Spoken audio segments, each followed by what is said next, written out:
uma mensagem que eu estou intitulando Não Deixe o Orgulho Roubar Você do Seu Ministério. Deixa eu falar uma coisa para você. Talvez você tenha um chamado para um ministério tempo integral, mas talvez você não tenha também. Mas uma coisa é certa: se você entregou a vida a Jesus, você tem um chamado ministerial. Deus quer lhe usar grandemente.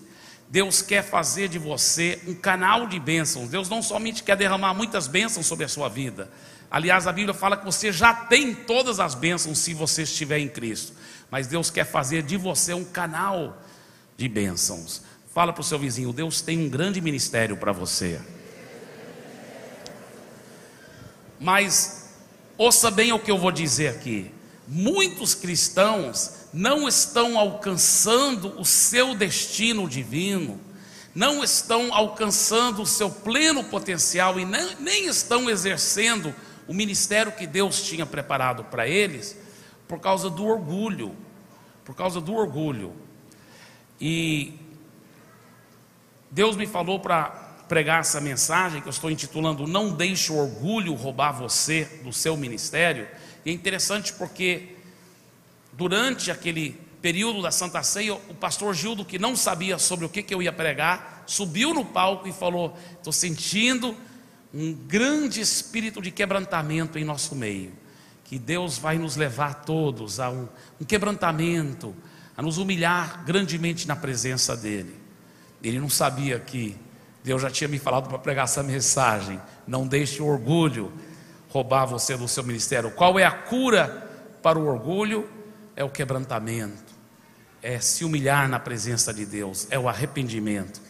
Então que hoje a palavra profética que Deus deu ao pastor Gildo possa se cumprir em minha vida, em sua vida, em cada uma das nossas vidas. Que nós não deixemos realmente o orgulho nos roubar do nosso ministério. Alguns anos atrás eu vi uma mensagem, uma fita de vídeo, ainda VHS, do pastor Marco Antônio, que me abençoou muito.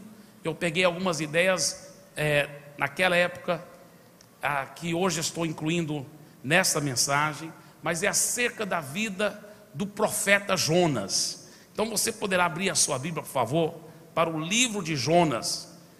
O livro de Jonas fica depois de Amós e Obadias, lá depois de Daniel, Ezequiel, enfim. Você vai encontrar o livro de Amós, Obadias, aí vem Jonas. Depois de Jonas vem o livro Miqueias e Naum. Então Jonas fica antes de Miqueias e Naum e depois de Amós e Obadias. E o profeta Jonas, o próprio livro escrito pelo próprio profeta Jonas, inspirado pelo Espírito Santo, fala sobre o ministério de Jonas. Quase que o profeta Jonas deixou o orgulho o roubar do seu ministério. Nós vamos aprender através desse livro tão fantástico, o livro de Jonas. Vamos começar com os primeiros 2 versículos de Jonas. Eu estou lendo na Nova Versão Internacional. A palavra do Senhor veio a Jonas, filho de Amital, com esta ordem: vá depressa à grande cidade de Nínive e pregue contra ela, porque a sua maldade subiu até a minha presença. Jonas foi chamado então para pregar e alcançar essa cidade para Deus. Você também tem um chamado, você também tem um ministério. A sua família, seus vizinhos, seus colegas de trabalho, seus colegas de aula. Esses dias mesmo alguém estava me falando a posição onde eles estavam, Eu estava agora em Santarém.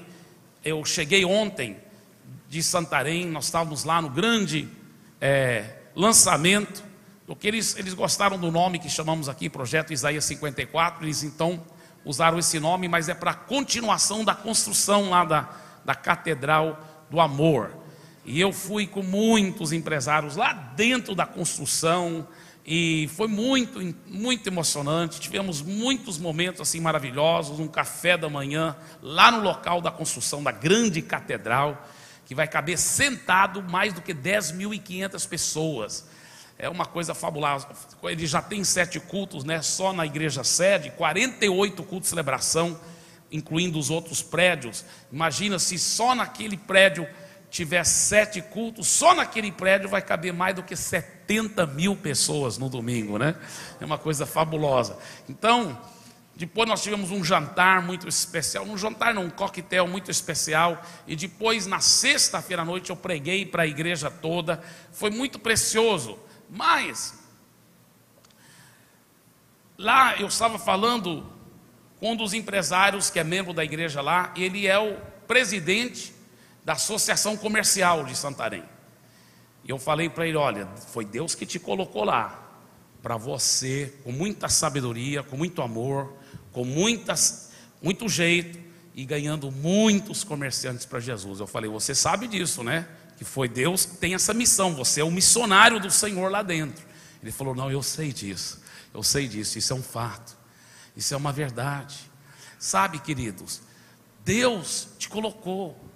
Talvez você fale: pastor Eibe, eu sou um pedreiro. Meu irmão, não tem ninguém melhor para ganhar outros pedreiros e construtores para Jesus do que um pedreiro. Você é um missionário para aqueles pedreiros, você é um missionário para os seus vizinhos, para os seus colegas.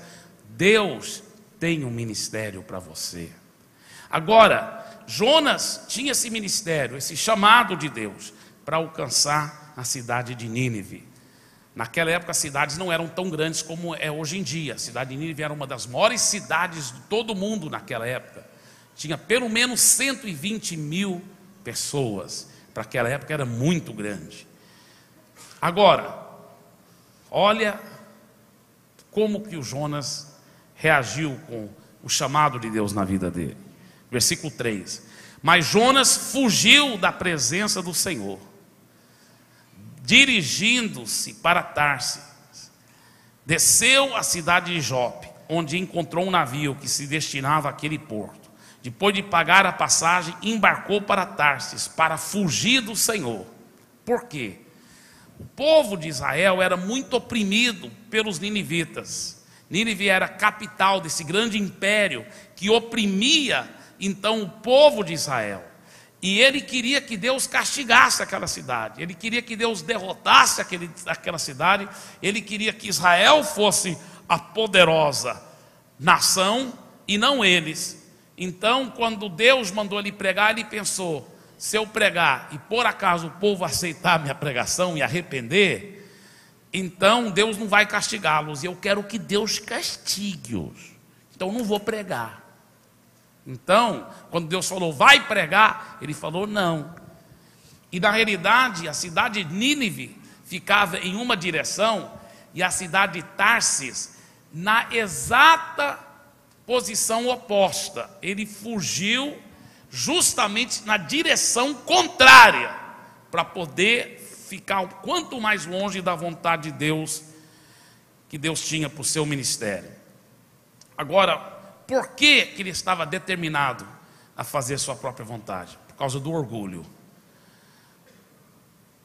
Mas pior é que, quando a gente fala de orgulho, é muito difícil você encontrar alguém que fala assim: olha, eu tenho um problema com orgulho.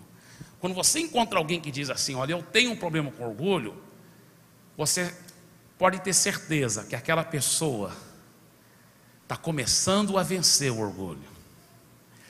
Porque normalmente o orgulhoso mesmo, ele não reconhece que ele é orgulhoso.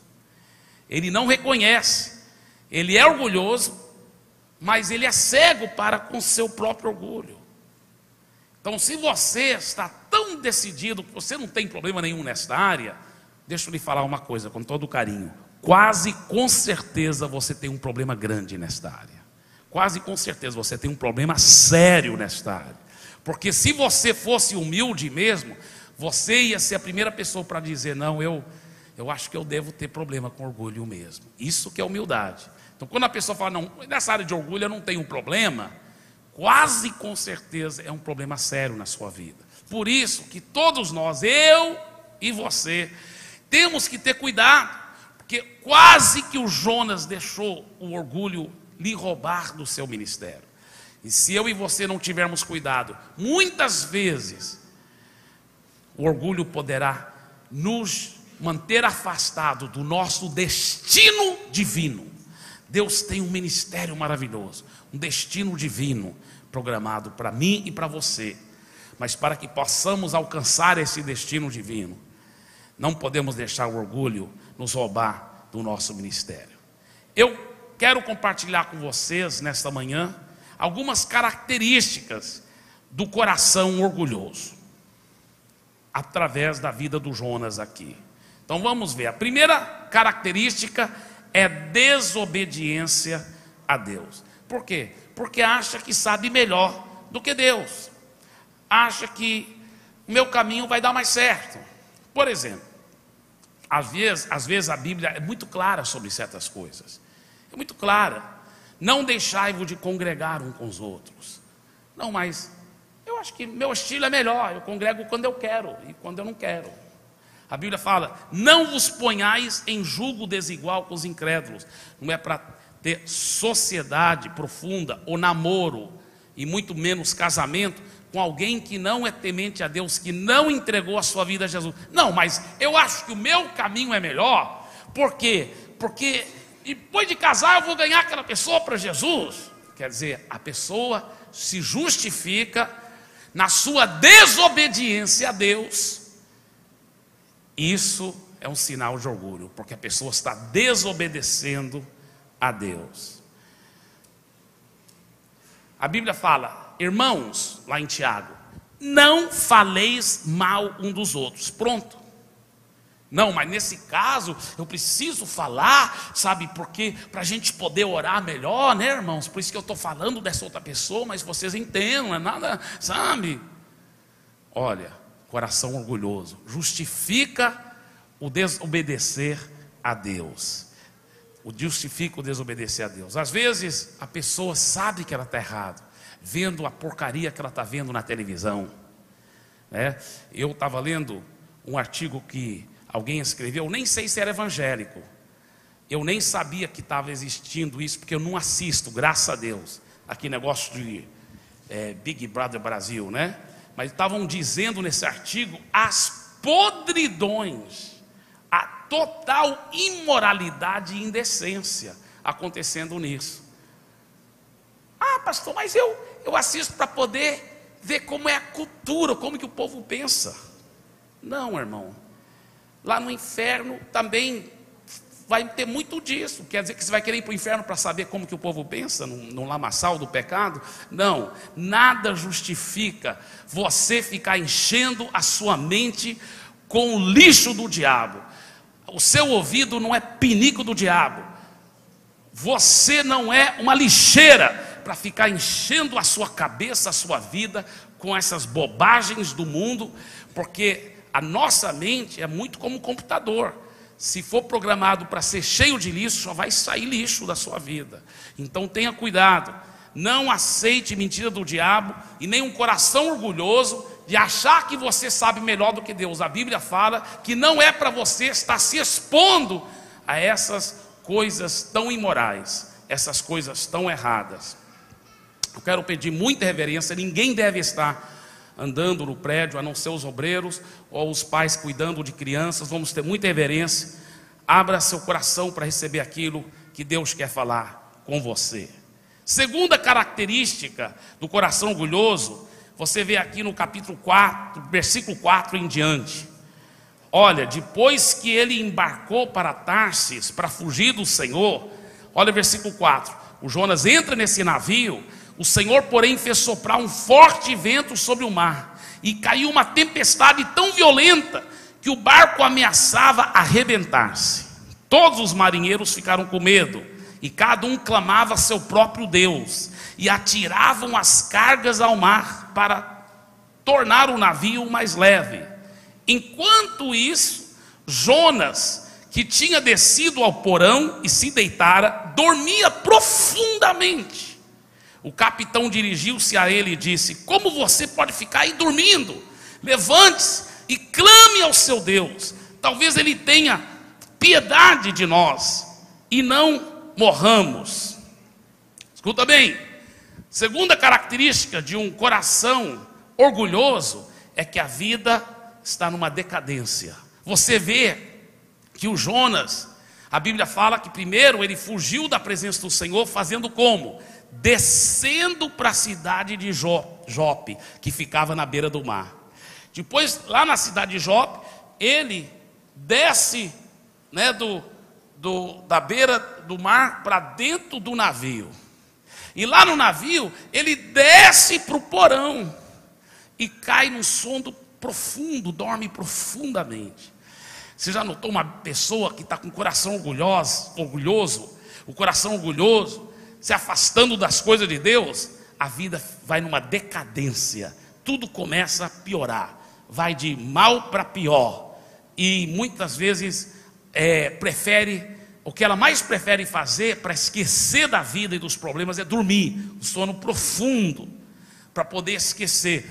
Isso é características de um coração desobediente a Deus, uma vida espiritual decadente. E a Bíblia fala, o Jonas fugiu da presença do Senhor. A pessoa não gosta de estar na presença de Deus, não gosta de ouvir a palavra, não gosta de ser confrontado, não gosta de pessoas estar falando de Jesus. Por quê? Porque é uma vida espiritual decadente. Mas eu quero dizer para você que eu creio, em nome de Jesus, que se não era assim até agora, mas a partir desse culto, se você está aqui nos ouvindo, ou você está ouvindo pelo DVD, por CD, ou lá pelo programa de rádio, eu declaro que a partir de hoje, ao contrário de uma vida cada vez mais decadente, a sua vida espiritual vai ser ascendente em nome de Jesus. Você vai crescer espiritualmente, você vai chegar cada vez mais perto da presença manifesta de Deus, você vai fazer a vontade de Deus através de um coração quebrantado, um coração de humildade, para a glória do Senhor Jesus. Deixa eu falar uma coisa para você. Essas tempestades que vieram aqui quando Jonas estava dormindo, foram causadas por Deus. Muitas tempestades são causadas pelo diabo, mas tem tempestades que às vezes são causadas por Deus. Sabe o quê? É para nos sacudir, nos acordar, dar uma vida decadente. E a Deus permite uma tempestade para falar assim: olha, acorda, meu filho, do jeito que você está indo, você vai acabar com a sua vida, você vai destruir a sua vida. Então Deus permite essa tempestade, foi Deus que fez. A Bíblia fala: o Senhor, porém, fez soprar um vento forte sobre o mar, e caiu uma tempestade tão violenta que o barco ameaçava arrebentar-se. Aí todos os marinheiros ficaram com medo, e cada um clamava ao seu próprio Deus. Imagina, cada um clamando ao seu próprio Deus. Ai meu Deus, eu estou fazendo meditação lá.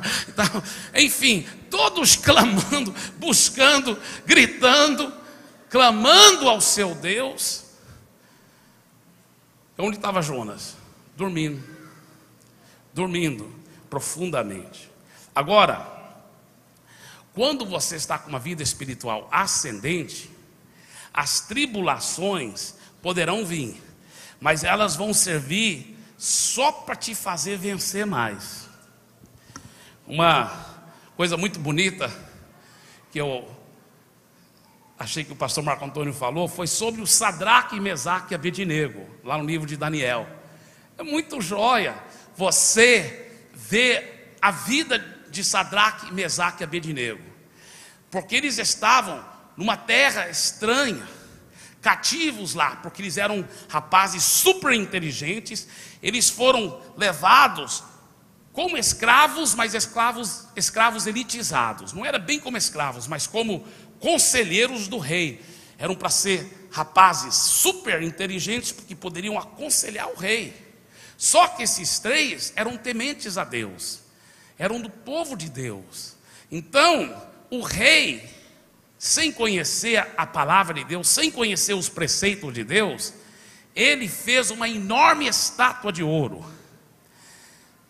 E alguns historiadores dizem que essa enorme estátua de ouro era dele mesmo, e que todo mundo tinha que prostrar diante da estátua. Era uma forma do rei, claro, massagear seu ego, mas também era uma forma para ver quem ia ser leal a ele, só ele como rei. Então essa grande estátua de ouro, e aí quando a banda começava a tocar, todo mundo tinha que se dobrar. Uma vez eu vi uma foto dessa cena, achei fenomenal, porque mostrava a multidão toda prostrada dessa enorme imagem de ouro, aquele mar de gente, e só esses 3 rapazes, com toda a coragem, em pé assim. E tinha gente ao redor deles, porque a roupa deles naquela época era aqueles vestidos, né, aquele roupão, e tinha pessoas lá puxando: rapaz, abaixa, você vai morrer, porque o rei tinha falado: quando a banda tocar, quem não se prostrar diante da minha imagem, essas pessoas serão lançadas na fornalha ardente. Tinha uma fornalha com fogo que queimava na hora a pessoa, ela ao ser lançada naquela fornalha. E o rei falou isso claramente. E quando a banda começou a tocar e todo mundo se prostrou, os 3 ficaram lá corajosamente. Porque se você fizer a vontade de Deus, você não vai se vergar diante das pressões do mundo. Sabe, lá no seu trabalho, quando a pressão está lá para todo mundo está fazendo isso, você faz também. Todo mundo está roubando da firma desse jeito, você faz também. Olha, a firma está nos devendo mesmo muito. Todo mundo está roubando do governo, você pode fazer também. O governo não está roubando da gente, então a gente rouba do governo também. Não falam isso para justificar não pagar imposto, fazer as coisas do jeito errado? Não falam isso para justificar a pessoa? Mas eu vou te falar uma coisa: os fins não justificam os meios. O erro do outro também não justifica seu erro. Deixa eu falar uma coisa: se você quiser fazer a vontade de Deus, muitas vezes você vai aparecer estranho no meio da multidão que está curvado diante da estátua, só os 3 lá em pé com coragem. Quando o rei ficou sabendo disso, o rei chamou os 3 e falou: olha, talvez vocês não entenderam bem, ou talvez vocês acharam que eu estava brincando. Deixa eu falar uma coisa para vocês. Olha, eu não sei quem é esse seu Deus, mas eu tenho certeza que não vai poder te livrar dessa fornalha minha. Então deixa eu falar uma coisa, eu vou te dar mais uma chance. Quando a banda começar a tocar, se vocês não dobrarem, aí vocês estão fritos, literalmente. Eles falaram: olha, rei, não precisa dar nem mais uma chance não, porque fique sabendo que o nosso Deus, Ele tem o poder de nos livrar da sua fornalha ardente. E tem mais, no hebraico, e na nova versão internacional eu estava vendo, concorda com o hebraico aqui, porque algumas traduções não falam essa outra frase, mas eles falaram essa outra frase. Eles falaram: e Ele vai nos livrar. E Ele vai nos livrar, olha a fé, e Ele vai nos livrar. Aí eles falaram: mas saiba uma coisa, rei, mesmo que nosso Deus não nos livrasse, nós não vamos prostrar diante da sua imagem. Rapaz, para quê? O rei ficou furioso. Ele falou: olha, ele falou para os empregados dele: vai aquecer essa fornalha 7 vezes mais do que ela já estava, e vocês vão amarrar bem esses homens. Então aqueceram a fornalha 7 vezes mais, e aí amarraram os 3 homens, Sadraque e Mesaque, com muitas cordas, mas amarrados. Eles estavam com roupa, aquele roupão, toda aquela roupa deles, ficaram com a roupa no corpo, e amarraram com muitas cordas, bem amarrado as mãos, os pés, os 3. E o rei falou: agora, joga os 3 lá dentro. Eu posso imaginar os incrédulos gozando deles. Aê, churrasco! Tá vendo? Seguia Jesus. Jesus ninguém conhecia ainda, né? O filho de Jesus só foi se manifestar no Novo Testamento. Mas seguia o Deus vivo, verdadeiro de Israel. Tá vendo? Vocês estão sendo seguidores de Deus, e agora vão virar churrasco. nhé, nhé, nhé, nhé, nhé. E eles: nós vamos fazer a vontade de Deus, nós não vamos deixar nada nos afastar do caminho de Deus. Agora escuta bem. Aí o rei falou assim: pega os homens mais poderosos do meu reino. Aí veio aqueles guarda-roupa enorme, musculosos, atletas. E ele falou assim: agora joga esses homens. Quando esses homens fortes abriram o comportamento da fornalha para jogar esses homens, sabe o que aconteceu? O fogo era tão quente que esses homens, eles jogaram, eles conseguiram ainda jogar lá dentro, mas esses homens fortes, valentes, morreram, não suportaram, e eles morreram. E quando jogou os 3 lá dentro e fechou, eles morreram, mas o rei ficou olhando de longe. Lá podia ver a fornalha. E o rei olhando lá, ele chamou os outros conselheiros e falou: vem cá, não foram 3 que nós jogamos lá dentro? Eles falaram: foram, rei. Ele falou assim: mas eu vejo 4. Eu vejo 4. E não estão amarrados mais, estão soltos. E eles estavam soltos, lá, caminhando e andando dentro da fornalha, os 4. E ele fala: e o 4º homem, ele parece que tem um semblante de um filho dos deuses. Não era filho dos deuses, era filho de Deus, o próprio Jesus, aparecendo no Velho Testamento, sem eles saberem o nome dele. Esse 4º homem era o próprio Jesus. Mas deixa eu te falar uma coisa: quando você faz a vontade de Deus, quando você se quebranta e se humilha e obedece a Deus, venha o que vier, custa o que custar, deixa eu te falar, até o fogo das tribulações vão servir só para fazer você mais vitorioso ainda. Aquele fogo, a Bíblia fala que quando o rei chamou aqueles 3 homens, vem cá, ele gritou para eles, e os homens vieram andando para a abertura da fornalha, saíram da fornalha. Sim, rei, o que o senhor quer? E o rei: vem cá. Tocou neles, nem um cheiro de fumaça, nem o cabelo estava cingido, a roupa também não foi tocada, nada, só as cordas que os amarravam, que foram queimadas. Eu quero que você saiba, quando você está servindo o Senhor, quando você faz a vontade de Deus, as piores provações poderão vir contra você, mas elas só vão realmente queimar as cordas que te amarram. Elas vêm para que a sua vitória seja maior ainda, porque o 4º homem vai estar com você, o 4º homem vai caminhar com você no meio das piores provações, no meio das piores tribulações.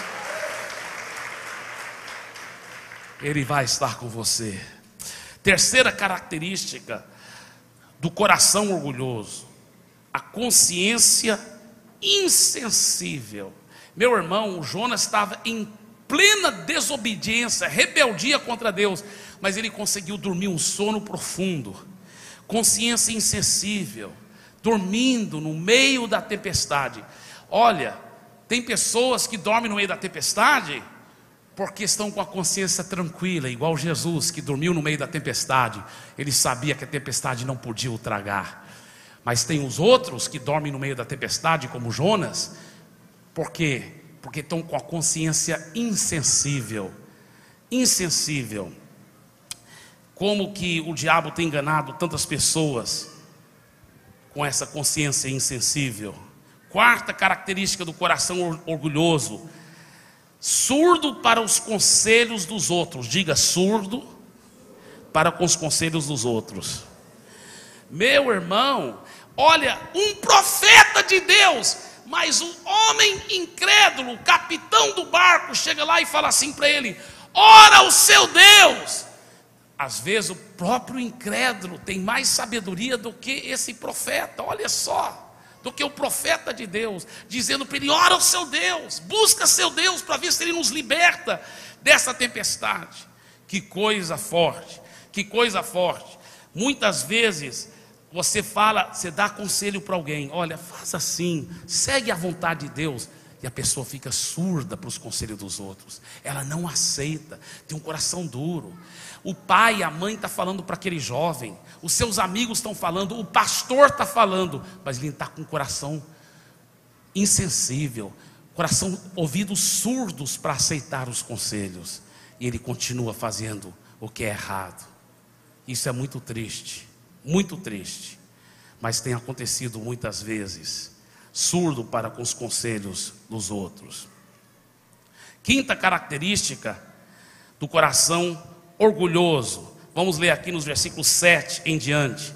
Então os marinheiros combinaram entre si: vamos lançar sortes para descobrir quem é o responsável por essa desgraça que se abateu sobre nós.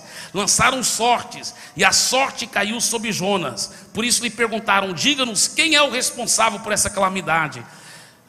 Qual é a sua profissão? De onde você vem? Qual é a sua terra? A que povo você pertence? Ele respondeu: sou hebreu, adorador do Senhor, o Deus dos céus, que fez o mar e a terra. Então os homens ficaram apavorados e perguntaram: o que foi que você fez? Pois sabiam que Jonas estava fugindo do Senhor, porque ele lhes tinha dito.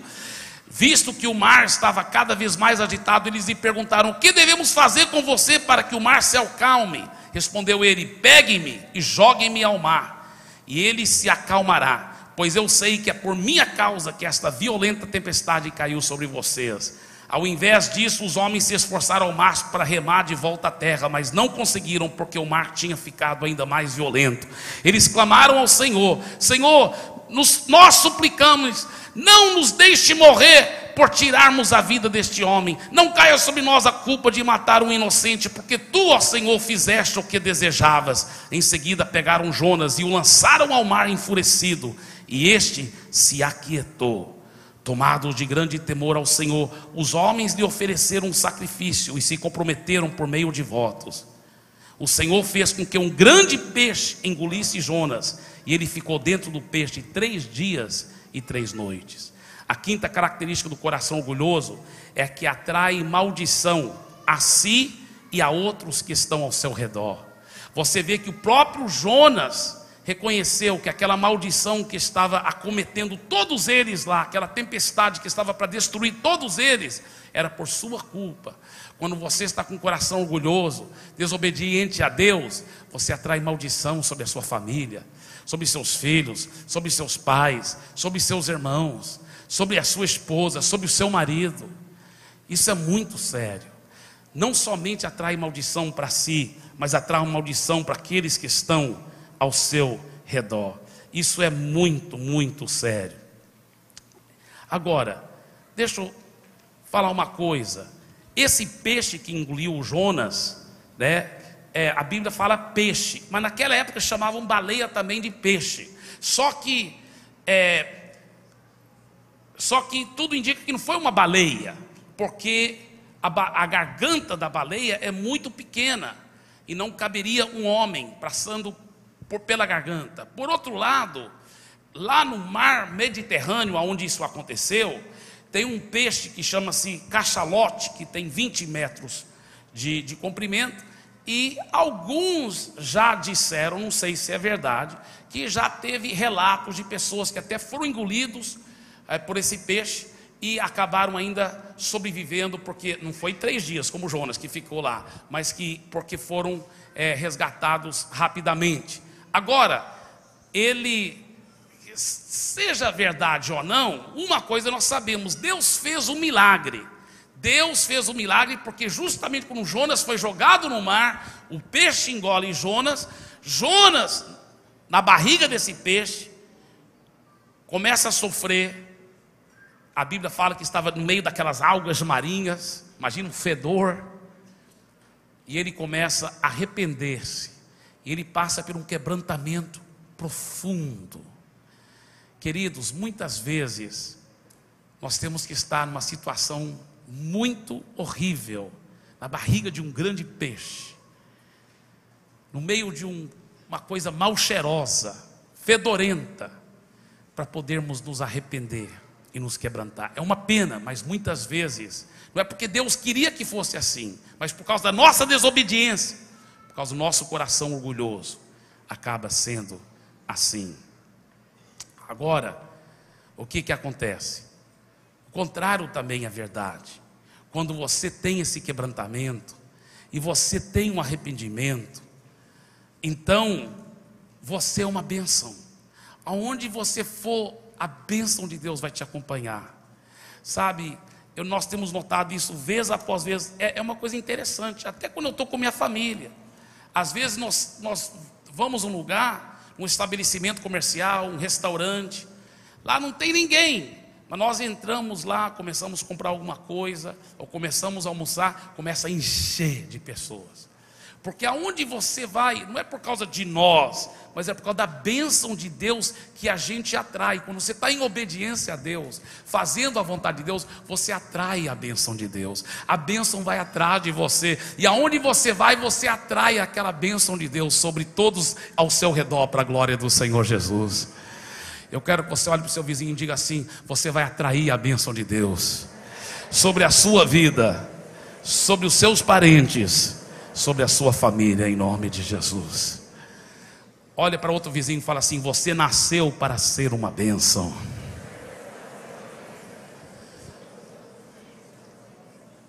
Agora, depois que Jonas se arrependeu e orou com fé e agradeceu a Deus pela libertação, aquele peixe então vomitou Jonas na praia, e Jonas então agora foi obedecer a Deus. É claro que agora ele se não obedecesse também, né? Só que Jonas ainda não está correto, irmãos. Ainda não está com o coração certo. Porque ele vai obedecer a Deus, mas ele vai obedecer forçado, ainda querendo o mal daquele povo. Então ele chega lá e começa a pregar, para cima e para baixo, andando na rua lá. Daqui 40 dias, Deus está dizendo que Ele vai destruir essa cidade por causa dos pecados de vocês. Daqui 40 dias, Deus vai destruir essa cidade por causa do pecado de vocês. Daqui 40 dias, Deus vai destruir essa cidade por causa do pecado de vocês. Olha o que a Bíblia fala. Quando Jonas falou isso, versículo 5 do capítulo 3, os ninivitas creram em Deus, proclamaram um jejum, e todos eles, do maior ao menor, vestiram-se de pano de saco. Quando as notícias chegaram ao rei de Nínive, ele se levantou do trono, tirou o manto real, vestiu-se de pano de saco e sentou-se sobre cinzas. Então fez uma proclamação em Nínive: por decreto do rei e de seus nobres, não é permitido a nenhum homem ou animal, bois ou ovelhas, provar coisa alguma, nem comam nem bebam. Cubram-se de pano de saco, homens e animais, e todos clamem a Deus com todas as suas forças. Deixem os maus caminhos e a violência. Talvez Deus se arrependa e abandone a sua ira, e não sejamos destruídos. Isso, irmãos, foi um dos maiores avivamentos da história do mundo. 120 mil pessoas se arrependendo, convertendo. Tendo em vista o que eles fizeram e como abandonaram os seus maus caminhos, Deus se arrependeu e não os destruiu como tinha ameaçado. Aí então Deus não destruiu, por quê? Porque todos clamaram a Deus, desde o menor. A Bíblia fala que até as crianças de peito jejuaram. Os animais jejuaram. Já ouviu falar de animal jejuar? Impressionante. E Deus então falou assim: eles arrependeram, eu não vou destruir mais, eles estão perdoados. Ah, meu irmão, Jonas já tinha falado que ia ser destruído em 40 dias, então ele foi para fora da cidade. Vou ficar aqui olhando Deus destruir a cidade. Aí Deus falou assim para Jonas: eu não vou destruir a cidade, porque eles arrependeram. Jonas falou assim: está vendo? Por isso que eu não queria pregar, porque eu sabia que o Senhor ia fazer isso. O Senhor, esse povo é tão ruim, eu não aguento. E Jonas fez até uma cobertura lá para protegê-lo do sol, para ver a cidade ser destruída. Aí Deus fez uma planta crescer bem rapidamente, e a planta cresceu bem rápido e fez uma sombra bem grande. E Jonas ficou tão feliz com aquela planta. Que legal, rapaz, que legal. Aí Deus fez um bichinho entrar e comer a planta rapidinho. Aí a planta secou e o sol saiu bem quente. E Jonas ficou com raiva do bicho que comeu a planta dele, porque minha planta era muito bonita, E Deus falou assim para ele: olha, como que você é ridículo, que profeta. Ele fala, olha que Deus fala para ele: essa planta não foi você que plantou, não foi você que regou, não foi você que cuidou, mas porque um bichinho mata a sua planta, você fica com tanta raiva por causa da sua planta. Mas 120 mil pessoas, além dos animais, que arrependeram, você queria que eles fossem destruídos? Que falta de compaixão. Deixa eu falar uma coisa. Você pode dizer: ah, então Jonas foi um fracasso. Não, irmãos. Sabe quem escreveu o livro de Jonas? Foi o próprio Jonas. Além de Jonas ganhar os 120 mil para Deus, Jonas se arrependeu, porque ele viu tanto que ele foi errado. Porque essa é a sexta característica de uma pessoa com coração orgulhoso, é que ela tem falta de compaixão para com as pessoas. Ela não tem prazer em ver pessoas sendo salvas, ela não tem misericórdia com as pessoas. Alguém está chorando, ela não está nem aí. Ela não tem compaixão, ela tem um coração insensível. Um pobre está pedindo ajuda, ela fala: não dá para me ajudar agora. E ela, em vez de pelo menos abraçar aquele pobre, e pelo menos compartilhar o pouquinho que ela tem, mas é um coração com falta. Olha, vou te falar uma coisa: se você tem visto essa característica na sua vida, com todo carinho, isso é uma característica de um coração orgulhoso. Porque uma pessoa que é quebrantada, ela chora com os que choram, ela tem compaixão para com a pessoa pobre, para com aquele outro irmão que está passando por um problema. Ela tem coração compassivo. Coração compassivo. Então deixa eu falar uma coisa para você. O Jonas arrependeu-se profundamente. Profundamente. E ele, além de se arrepender profundamente, o que aconteceu? A palavra de Deus diz que ele viu tanto que ele estava errado. Ele então se alegrou em Deus, porque a cidade foi protegida e abençoada através da pregação dele. E ele agora escreve, inspirado pelo Espírito Santo, o livro de Jonas, que entrou na Bíblia.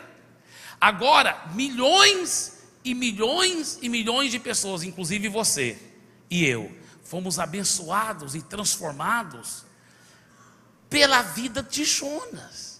Irmãos, aqui é a boa notícia, é uma esperança para todos nós, que mesmo quando eu e você temos tido um coração orgulhoso, desobediente a Deus, surdo aos conselhos, insensível, com a consciência insensível, e também com a falta de compaixão, atraindo maldição para nós, se nós nos arrependermos, se nós nos mudarmos, Deus ainda poderá nos usar.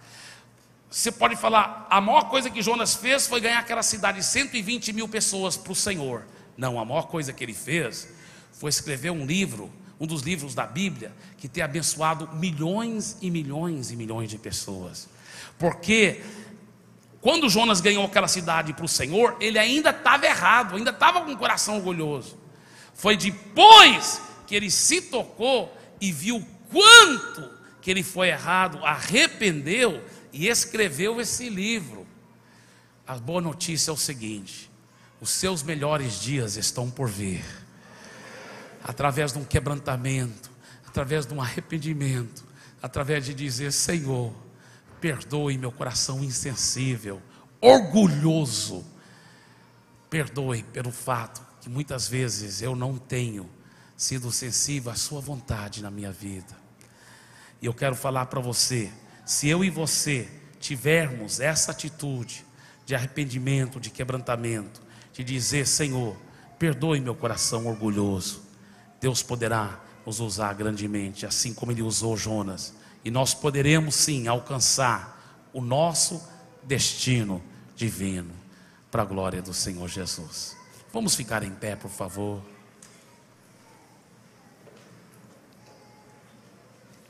Feche os seus olhos.